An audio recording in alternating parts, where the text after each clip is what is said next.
You're not entirely quite Lucifer. Then you better tell whoever is Lucifer, because I'm living in his palace, wearing his clothes and peeing in his shower. Yes, said Epos. You have all the trappings of Lord Lucifer, and you certainly have the title.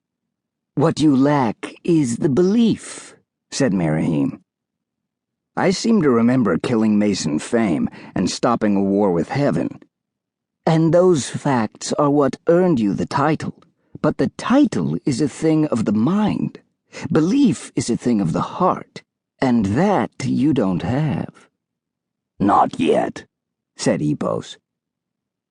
In a conversation like this, when someone says not yet, it makes my balls ache. You know why? Because that's where the knee is going. Because not yet means I have to do something and it's going to hurt. Am I right? Your balls are very wise indeed, said Merahim. But you need to see our problem. You need to see mine. I don't care. Epos held up one of his big hands. We're here to help you become what destiny has led you to. To become the Lord of the Underworld. Don't call me Lord. I don't like it. So how are you going to do it? Epos said, There's something Samael was going to do before he left us. A kind of quest. Perfect. Not only does Samael stick me with hell, he leaves me to clean up his last job. And I know him well enough to know that this is one he didn't want to do. Fuck you both. I never wanted this gig. One of you can play Lucifer. How about you, preacher? I'm a simple priest, unsuited for a life in politics. What do you say, Mighty Joe Young? I'm head of maintenance. Your palace would fall apart without me. Well, I'm not Sir fucking Galahad out looking for adventure. I'm a schmuck who wants to go home.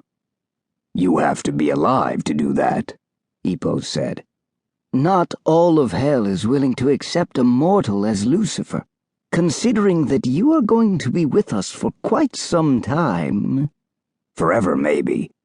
You might want to consider ways to minimize your chances of being murdered.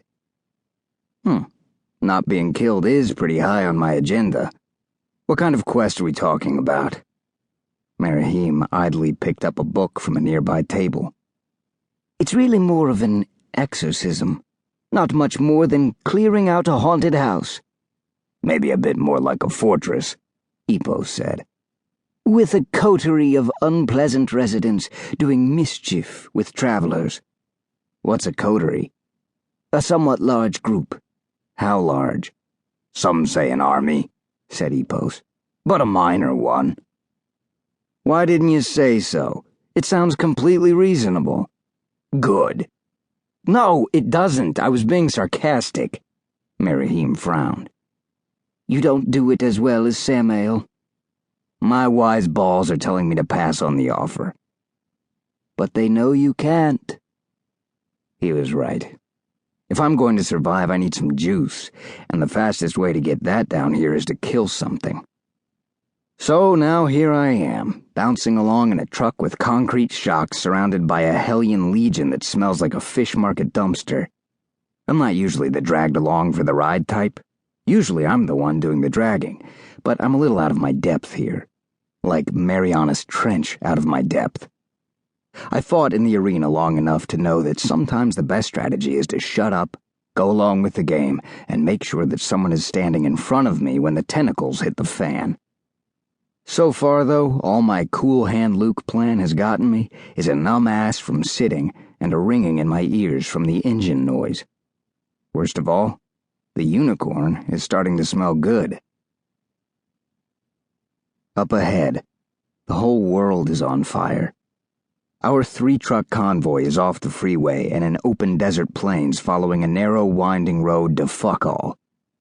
Ah, the first ring of suffering, says Garion the scholar. Hennock created 3 before we reached the breach. They're designed to break the spirit of anyone approaching. I thought we made this suffering. We don't do this suffering. If you think hell isn't hell for every creature in it, then you're blind, false Lucifer. That's getting annoying. No more so than being ruled by a usurper. A usurper has to want the job.